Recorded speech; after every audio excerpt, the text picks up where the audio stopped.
მოგესალმებით მეგობრებო ჰანოვერიდან. ეს ვარ მიკალას ახალქილიაში. ეს ადამიანი უნდა გეცნობოდეთ.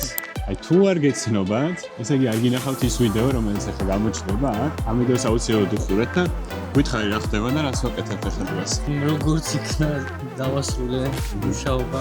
ისტორიას რო შემორჩეს ეგ ფაქტი, რამდენი წელი იღადებოდა წელიწადში. ასევე ამ ნახატთან ერთად წარმოქმნილი მაქვს ჩემი ნამუშევრები, რომლებიც იტალიაში ის დროს დავხატე. ეს არის ის მშვენიერება, რაც იქნება წელიწადზე 19 და ეს მინდა იმ ადგილას, სადაც უნდა ყოფილიყო, არა? მიკალაში დარჩება, როგორც გავიგე. ამიტომ ნახოთ თუ მოგიდება ადგილზე ლაივში, მიკალაში, მიკალას ახალქილიაში და დატყვით ამ მშვენიერებას. მიხარია რომ სახლში. იმიტომ რომ დავიწყე იქიდან მოყოლებული, ვიცოდი რომ ამ ადგილისთვის იქნებოდა. და სამყარო უნდა სახლს თუ მოვიდა სახლში. მოვიდა სახლში. წარმატებები.